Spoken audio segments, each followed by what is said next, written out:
Hey everybody, I hate insert group here. Just hey, add it in later, Derry. Just put out loads of versions of me picking out groups. Hey, I hate the People's Front of Judea.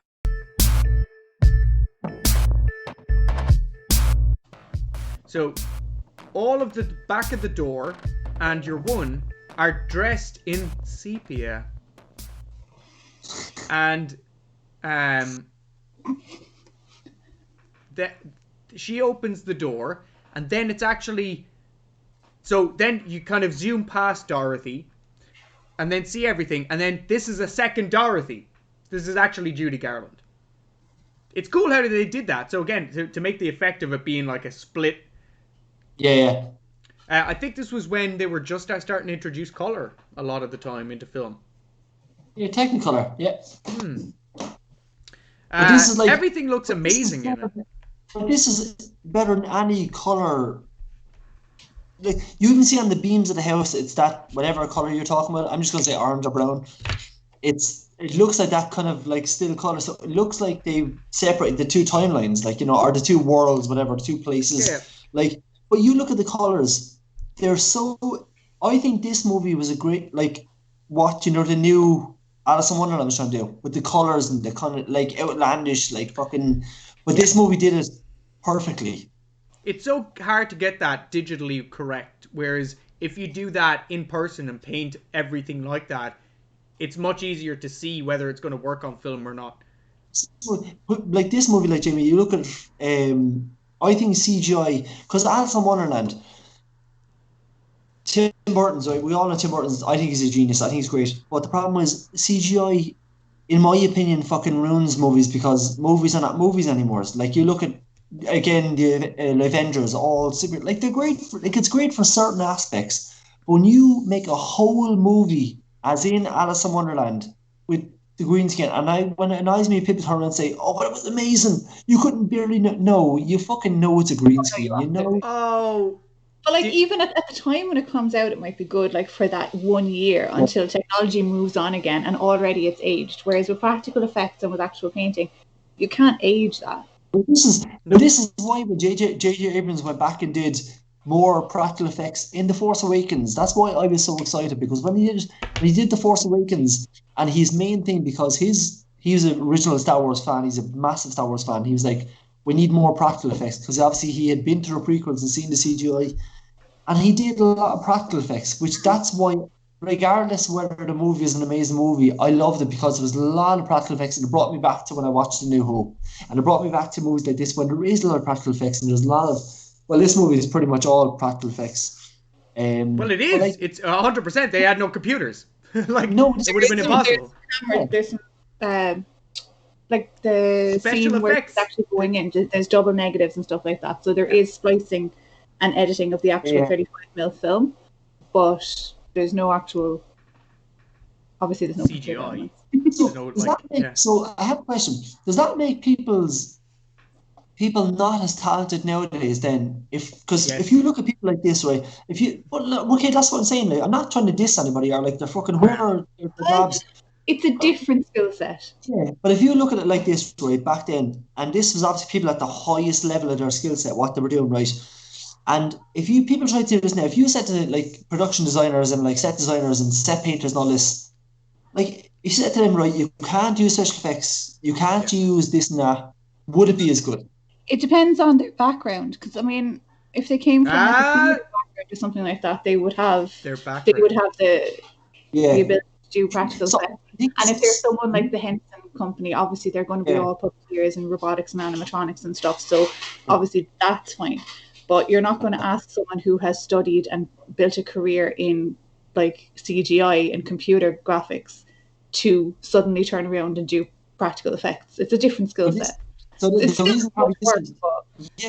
reason probably this is so good is because there was like super question, because there wasn't CGI back then, because this is what they were working with. Obviously, this is what people. Well, you look at.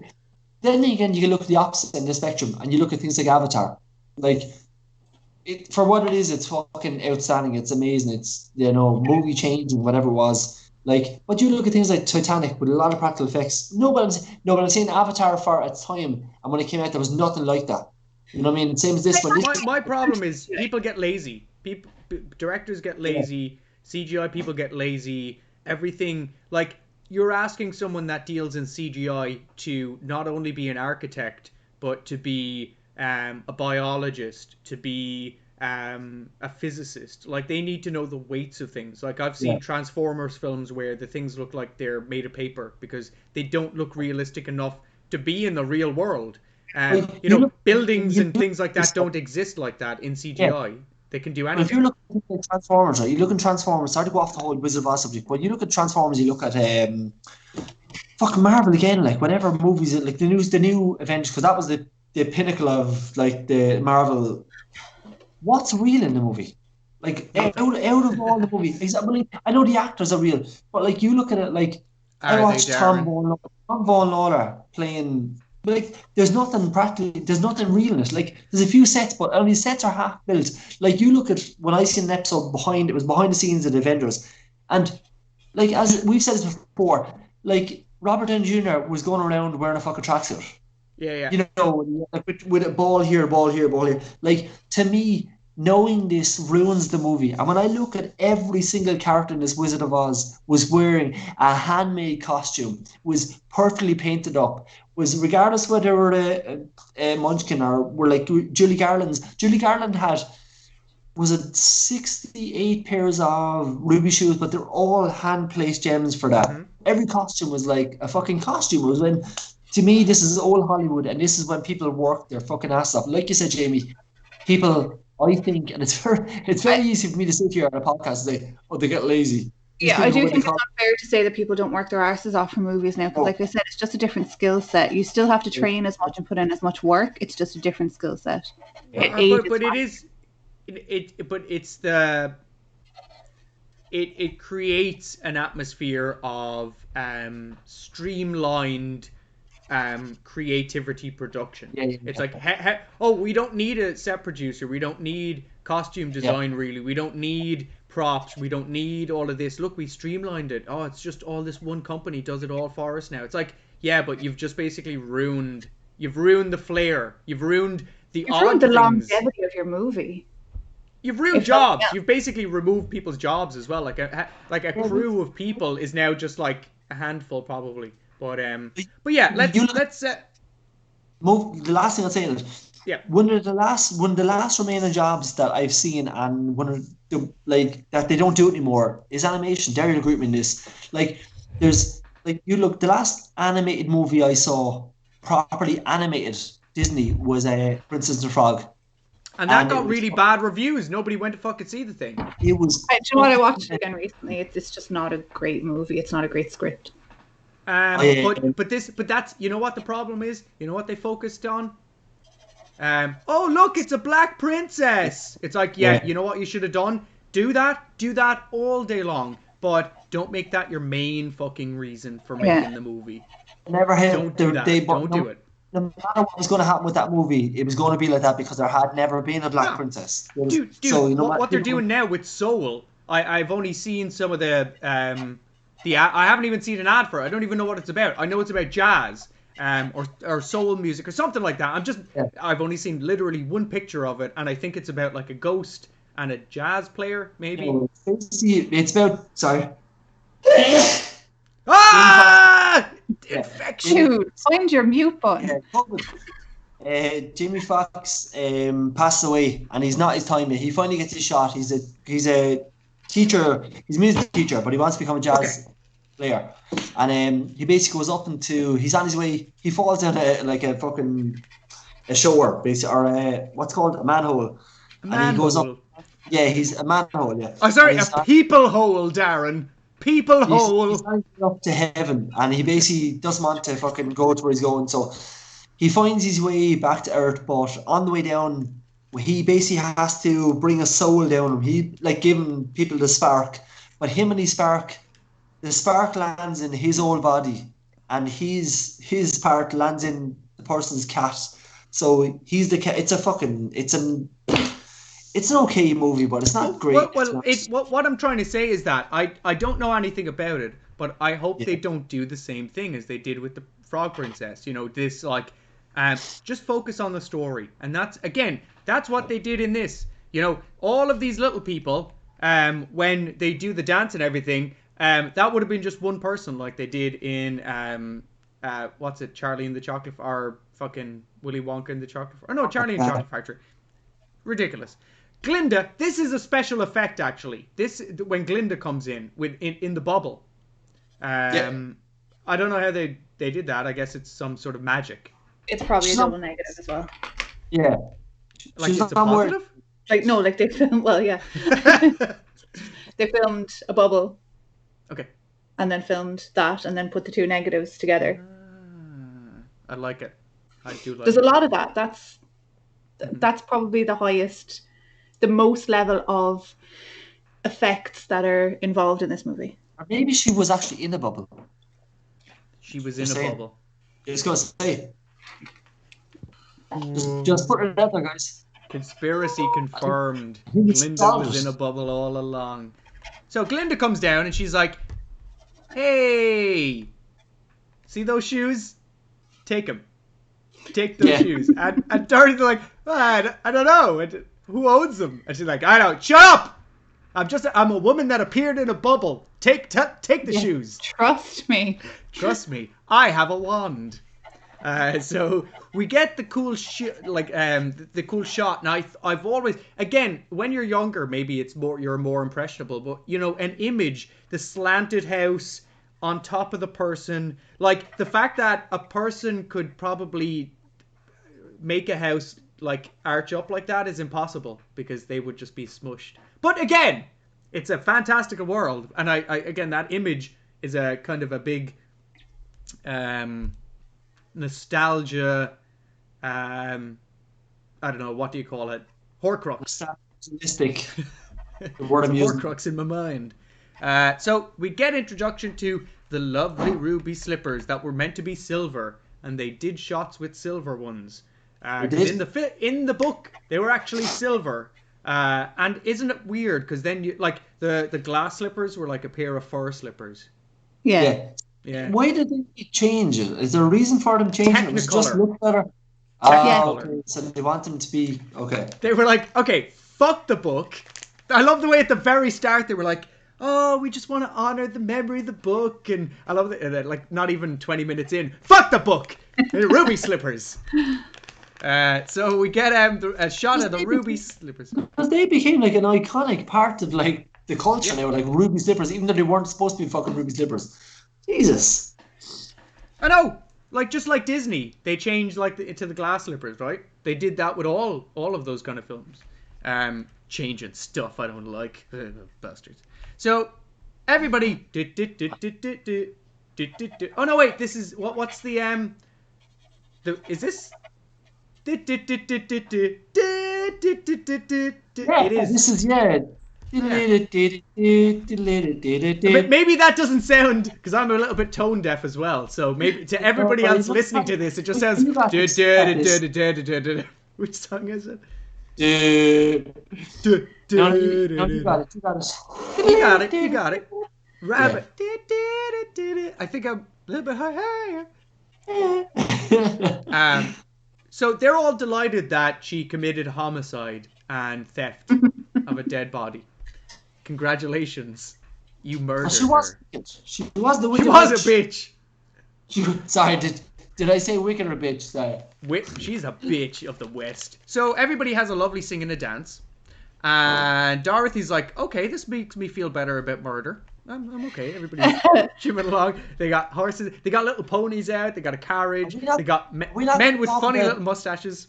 Well, this is the part that I remembered when I was a child. This whole sequence, like every character here that came out on Sanctuary, what do they call it? The Lullaby League. I have a picture for each of those, by the way. Okay, good. So there's the mayor. He's amazing.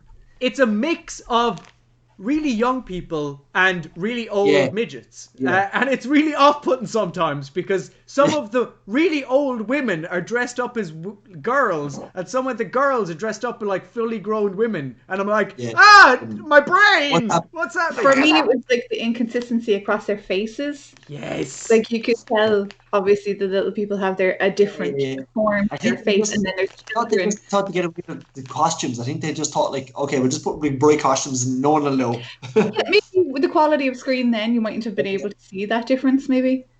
It's I think like remember in The everyone's Simpsons. going to be so enamored with the colors that they would just fucking not notice that. Now it's. So it would have been impossible to get that many little people, though. Yeah. Well, in the group I'm on about, in the group that I was saying to you, I think there's only 30. Yeah. Like, I mean, even 30. that is astounding to me that you would have a troop of that many little people. They were a troop, yeah. Troop. That's the word. Is it? Of little people? Is that like a murder of crows? A group of performers is called a troop. Oh, okay. that's the name for a group of little people. Like a murder of crows, a troop of little people. Fucking hell. Oh my god, there was a troop of midgets in town today. Ban off Twitch. It reminded me of remember in The Simpsons where Bart goes, like, Milhouse gets really famous and he goes over to touch Milhouse, and he touches him by the shoulder, and it's that really old guy. Yeah. Oh yes, what do you want? He's like, ah. So yeah, it seems like that seems like everybody in this film. And then they're like, hey, we were so efficient. There's no bureaucracy. It's perfect utopia. We drew up a certificate of death just now. Literally signed it and everything. He's me, like, I love this guy. He goes, he's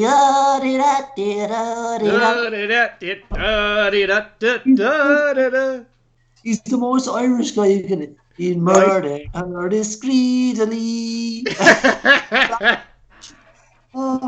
But yet, like, there's like, even though they're all little people, it's like I don't even know who's little and who's not little anymore. I think there's I just said someone who's little.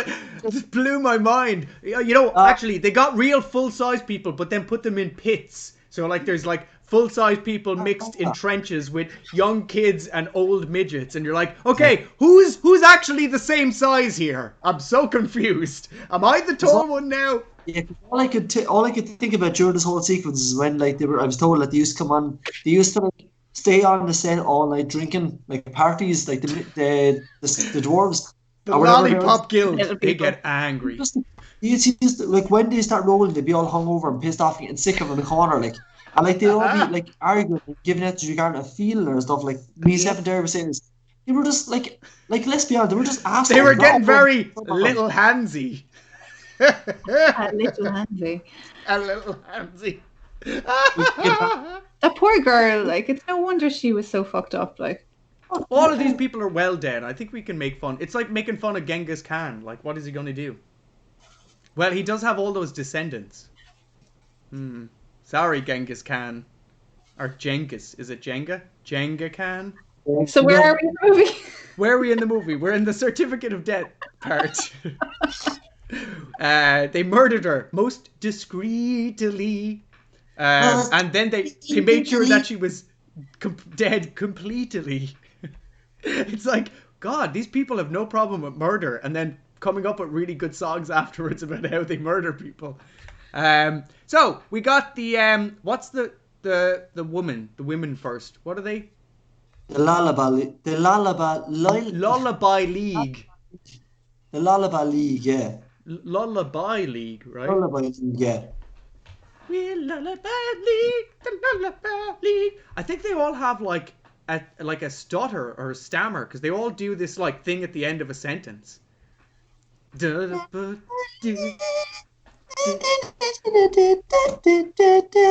These guys are the best, and these guys confuse me because again, it's like, how old are these people? Are these old men or are these young children?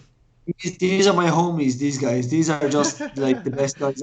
Like these guys over here. See the guy in the blue shirt? He reminds me of my nephew Aaron.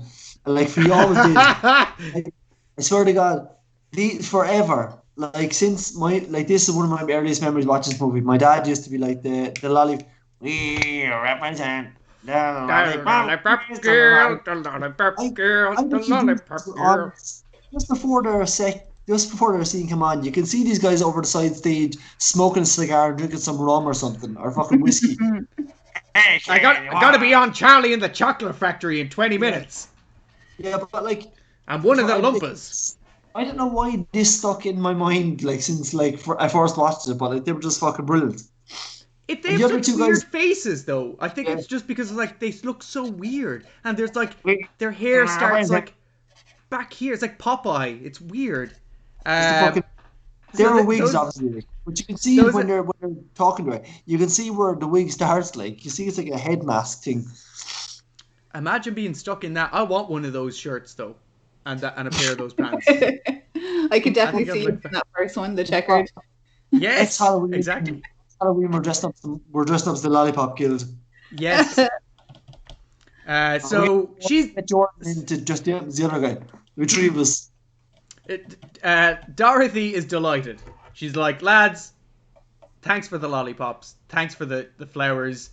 You're all creepy looking. I don't know how old you are, but Stop touching me. stop touching me. Put your hand up. Mayor, will you stop touching me? No, that's not me. It's the coroner. Oh yeah, like you can see a perfect huddling of creepy old men. Again, I don't know how old these people are. Is that okay? Like, is this their 12-year-olds, like 30-year-olds? It's not okay. It's not okay, ladies and gentlemen. It doesn't matter if you're a little person, if you're a troop of little people, or a murder of crows. So, it's all put to an end. The evil witch of the East. West. Which one is the West? East is dead. Sorry. Yes. East is dead. West. Yes. West is best. West. No, so East is dead. West is Wicked Witch of the West. So she comes along, and the way that she comes out of the floor, and the big puff of smoke and everything with the fire, I love it. I love all the practical effects. I think that this is where she gets horribly burned, though. Yeah. No, when she's leaving the place. Yeah. Oh, did they actually do that there? Because I was going to bring that up. I think I asked you. That's like no. She did get horribly burned, but this was like the one they show in the movie. It was for all the world, the tech run, the practice run. The one Okay. I wasn't sure if they actually used that like smoke and fire effect with the witch, or whether it was a use of the negative from the Emerald City, because the same smoke and fire effect is in the Wizard of Oz's big platform thing. So I thought they might have just spliced that over to the witch. No, because that repeatedly happens with the witch. That kind of smoke effect. Yeah. So yeah. We get to see that. Oh no, the shoes are gone, and the witch's feet are all crawling in, which is really, really creepy. Damn it! I wanted those slippers, says the witch. Nope, they're mine, says Glinda and Dorothy, after thieving them. I think they magic her, I think they magic the ruby slippers on her. Yeah. Assume so, yeah. So, apparently, Glinda has put some sort of a spell on them, meaning that the Wicked Witch is not able to take them off, which is really convenient. Because I think... But even the effect they used when she went to take them off her and they shocked her. Ah! I think that's later on. I think that's with the little yellow buzz thing on it. Yeah. Oh, sorry, that's near the end. Sorry. Okay, yeah, go. Yeah. But it's the same idea, basically. Yeah, exactly. So then, after a little bit of explaining, going, hey, I'm going to go off in a bubble, but you walk all the way there, okay? This bubble only fits one. Again. They could have just flown to Mordor, but they didn't. No, they didn't use the big birds that they had. They just had to walk all the way there. Well, that's as far as I can go. So, we then get the first rendition of We're Off to See the Wizard, the Wonderful Wizard of Oz. Darren's off to see the pisser. Lovely. And again, a wonderfully painted fucking matte scene on this. I love the sky. I love the fields. It's amazing. Yeah, it's very much a dream world, isn't it? It's very... It is. And I think, when you see films, again, in, 4K, or you see them in, amazing high definition or whatever, this is a film that actually looks better. I think so. And I think it adds to the fact that it's a dream world. I only imagine that, back in the day on your CRTV, or even worse, your tube TV or whatever. And this probably looked like it was meant to look like the background of a place, or it was meant to look like an actual distant land. But nowadays, I don't like remember Truman being Show, so vivid. like in the Truman Show, where it's all clouds, and then it just turns, it kind of crashes through the wall. Yeah. This is really vivid and sort of in your face color, and that's a complete contrast to back in Kansas. And I think that's like, imagine just, again, being used to seeing films in 3D and probably not having any idea about the color in this, and then just being mesmerized throughout the whole entire thing, and now you're seeing these amazing, huge scenes, and everything is painted. Like, I bet that would be a gripping moment for anybody watching the film for the first time. Yeah, definitely. So, we then get the first encounter with a lovely Mr. Scarecrow. And he's hung up on a stick. And she's like, which way to go? And he's like, I'd go that way. That way. This way. Yeah, this way. This way. There's Everything a little bit of jazzercise up on stick. Everything he says, it sounds like, why don't you go over there? Go over there. So, they introduce each other. And he's like, please take me down, because I've been stuck up here for ages. And I can't remember what his original... In the book, I have a faint memory of the farmer putting him up there and putting a brain in him. And then basically just going, I don't really give a shit about him anymore. And just sticking him up on a stick because he asked too many questions, effectively. So, pretty sad. Oh no, they didn't put a brain in him. What did they do with him? I can't remember. Anybody that's watching at the minute can comment, because I've completely flatlined. I know lots about the Tin Man though, because that's the funniest one. So after the dance, which probably one of my favorite songs, I prefer Tin Man's dance a little bit more though. Yeah. Oh, yeah. I'm not surprised that this guy had an injury when he was doing all those dances, because the way he like bows his leg and everything, it's like shit. You're just asking for it. What's that? He put his knee at a place. Sorry, I'm eating Pringles at the moment. Sorry, I'm just Pringles. Snacking Share here. one with the audience and me. He put his knee at a place. Well, like you look at his fucking knees, the way they're all bent and the way with the stuff he does. But like I read about him. But he did the whole song. He was talking to, like, I don't know if it was a magazine and there was an interview done with him. And it's like someone saying that he was actually did the whole song and dance. He did the whole routine with a dislocated knee. And then he popped back in place himself when he went offside set. And because there was a doctor there, like, obviously he couldn't walk it there properly. Popped it back in place there, and I was like, holy shit. Imagine.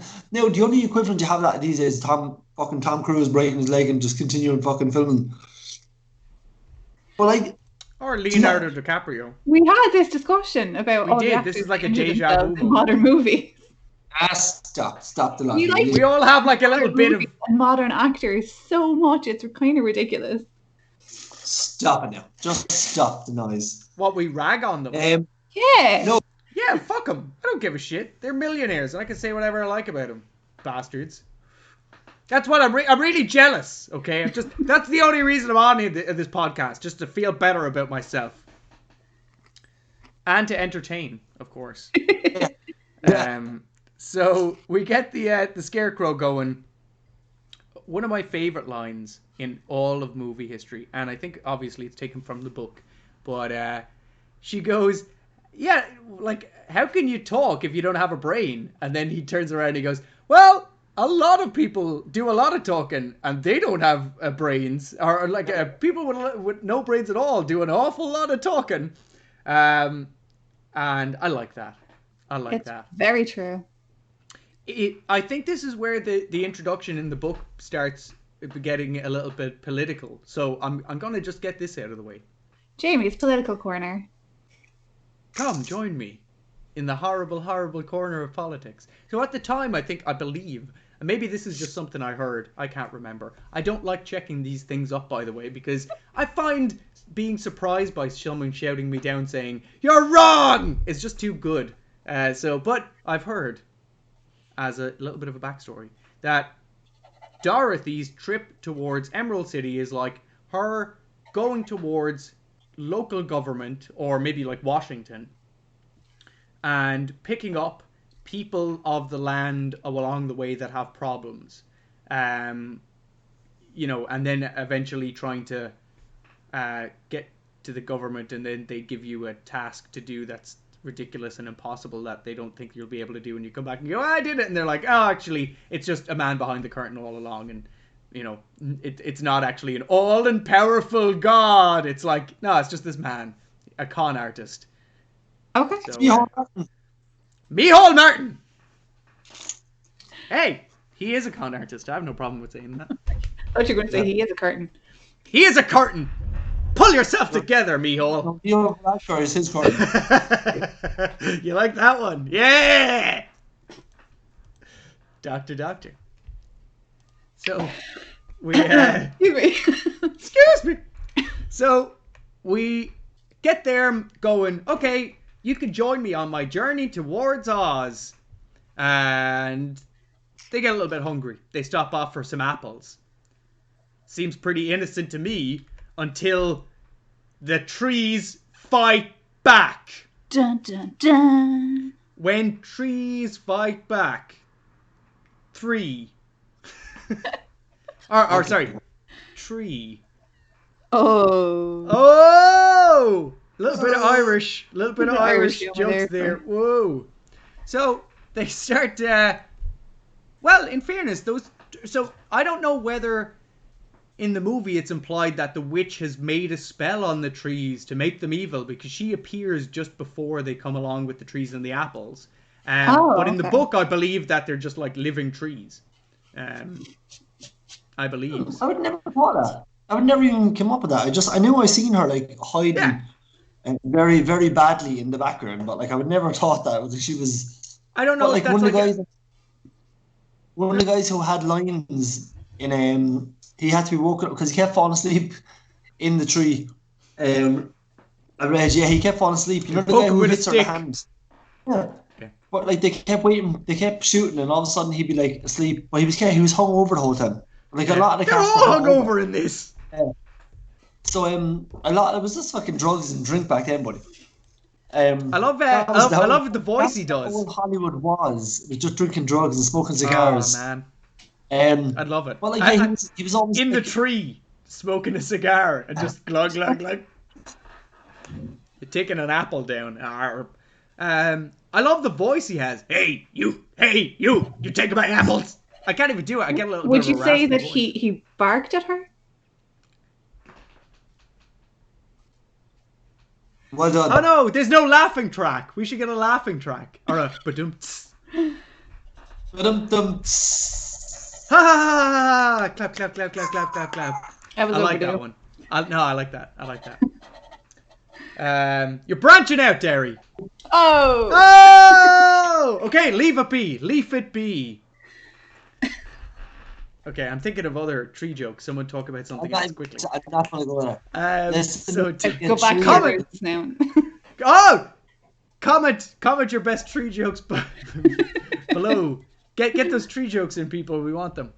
So we find out the trees don't like their apples being picked, and Scarecrow. So this is where the film starts to get a little bit trippy, if you want to start thinking about it in a trippy sort of way, where Scarecrow doesn't need a brain.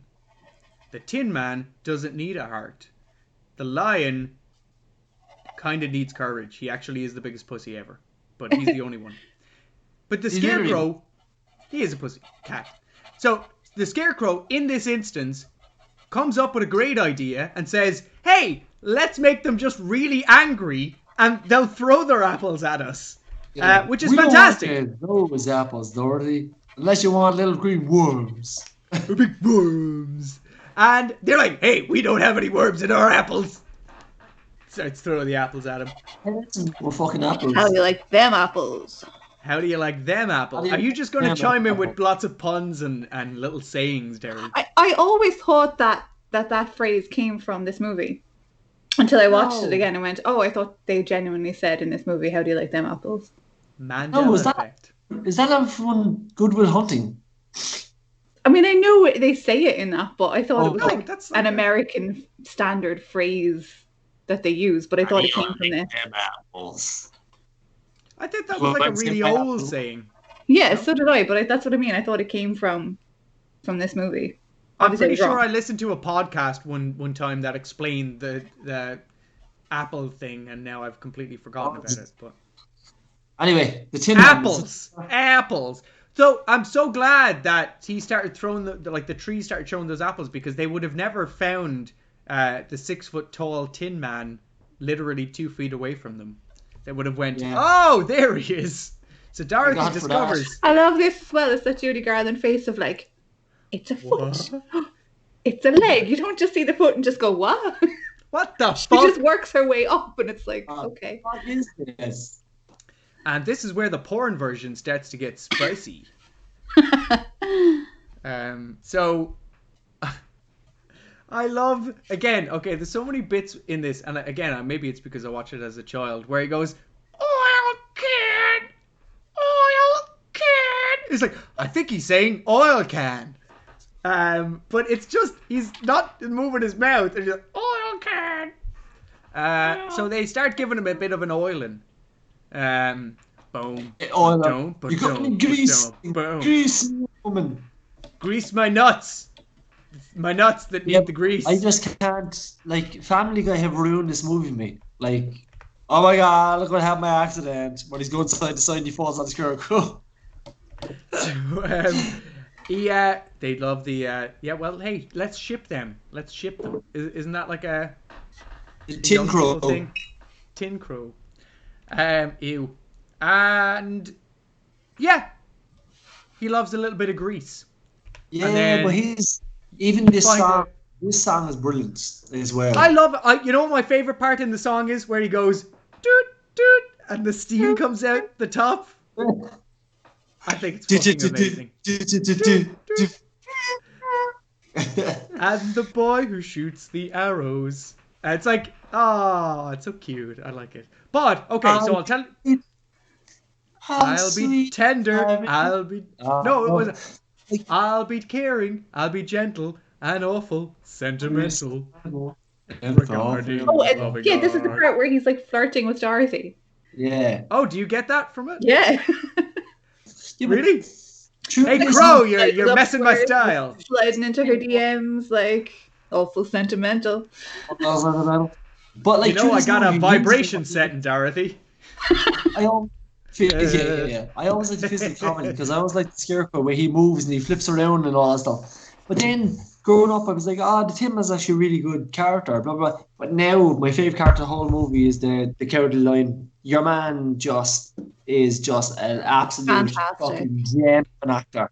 He's brilliant, and he actually gets no song when he's introduced, but he gets a song later, so that's okay. Yeah. He doesn't need a fucking song when he gets introduced. He just, he's brilliant.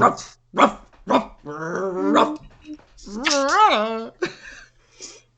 That's it. So in the book, Tin Man. Okay, so Tin Man is a real person, and one day he attracts the love of this girl in the forest, and her mom doesn't want her daughter getting involved with a lonely woodcutter. So she goes to a witch, and the witch I think it's the Wicked Witch of the West, actually.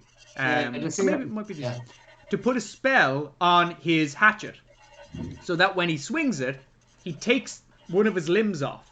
So first off, he just takes off one of his legs, and he chops off his leg, and he's like, oh no! But he goes to his tinsmith, and he gets a new leg built for him.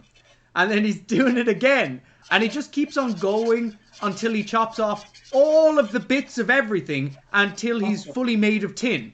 And the reason he's doing all this woodcutting is because he wants to save up money to buy a house or some shit, run away with the girl, basically.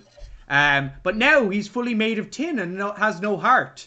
So all he's concerned now about with is just chopping down trees. And then one day it rained really badly, and he just got rusted.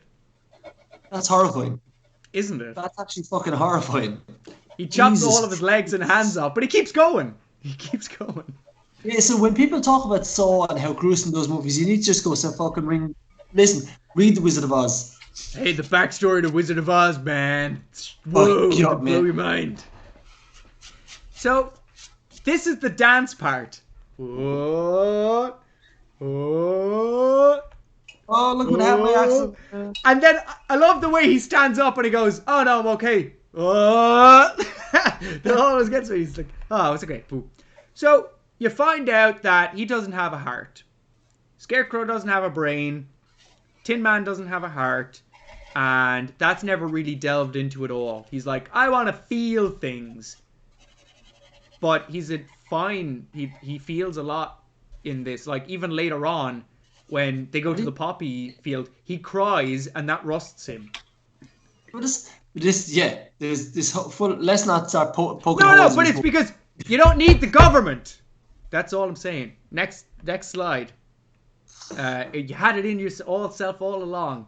So then the witch comes along and says, "Hey, stop this shit, Joel. I haven't been up in this Can shit we in just this." say how fucking good the costumes are? So I'm just looking at the pictures here. The costumes are fucking amazing here. Like I watched it. Obviously, again, like I say, I watched the Oz Powerful and Great, and she was all dressed up in green, and she had the fake chin. But like the old costumes are fucking brilliant. Like she looks like what you'd expect. Like these movies are what gave people imagination to. Like if you think what a witch looks like, you think this is exactly what she fucking looks like. You know. Well, think about it like they got the pigment, the skin pigment for the green down pretty good. Like it looks like flesh green. It doesn't look like someone's just been painted a primary green color. And like, I'm green. But that's what it is in Wicked. In Wicked, she's like, you can see she's painted because everyone fucking knows it's a musical to play. But like in this, it looked like I said. Look, all I'm saying, the costumes themselves look fucking amazing. They went above and beyond. Even the Tin Man, the thing on his, like the hat he has, and like they went so far as not to use like a costume. They actually cut out a tin with like a rubber neck so it didn't irritate him. But, like I don't know. They gave him a pair of like. Let's go back for a second. They gave him a pair of like rubber washing gloves. That was the lazy part. They looked like a pair of like marigolds, but just painted silver. It's like shit. We don't have any gloves. What about his hands? Quick think. My wife. She got a pair of gloves. But I love the fact that the Scarecrow's nose is just painted brown. Yeah, it's just painted like brown. A triangular. There's no actually like bit put onto it. But like I love the fact that they always had like a bale of hay or a thing of hay that he just stuffed in the side of his top there. Yeah. But yeah, this is where she starts setting shit on fire. She starts getting serious now. Like I don't know. I think the flame effects in this are actually done really well as well. Yeah. I'm sure someone got probably really badly second-degree burns because of just this. That is real. That is real fire. I was just going to say, I wouldn't even call them flame effects. It's just flames. I think that's just fire. I think they just lit things on fire. His hat thing that they used, it was a proper metal thing, so what he put down on top. Now, I'd say if he didn't have what he was wearing, he would have got fucking burnt. But I'd say it looks like he put it out himself. I don't know now. He does put it out with like the top of his hat or whatever. And then, poof, gone. She's gone. The witch is gone. Screw you guys. I'm out of here. Now we're into the forest. And this is with the lions and tigers and bears. Oh my. Lions and tigers and bears. Oh my. Oh my. And then this is where the porn version gets really saucy. Did you bring that oil can, Dorothy? Oh my. Let's oil him up. Tell me all about that vibration setting. So, we get a cool set picture of the lion up on the prowl, up on a big stone in the in the kind of mid-ground, and the Tin Man, Scarecrow, and Dorothy coming up to the side. I think the costume for the Lion is pretty hilarious and comfy looking. I think it's amazing. I love the way they did the face. It just looks so good. Well, like, his costume is weird. He's wearing a dead lion. It's a real lion's, like, carcass he's wearing. Like, a full... If they just hollowed it out. If you think about Hollowed it, it out. people probably had that as their rug in those days. Mm-hmm. Like, you know, it's a pretty common trope to see like a bearskin rug or a... Yeah. But even like the tail, they fashioned, as I said, they hollowed it out. They hollowed out and put wires through it. Like, this is everything he's wearing from the ears. The ears are actually lion ears. Like, everything he's wearing. Did they have like people behind him with like a piece of string or whatever with the tail, like swishing it around? I love that. Amazing. But like, he just like, but this is when you get like, forget the costume and everything. But his acting here is fucking brilliant.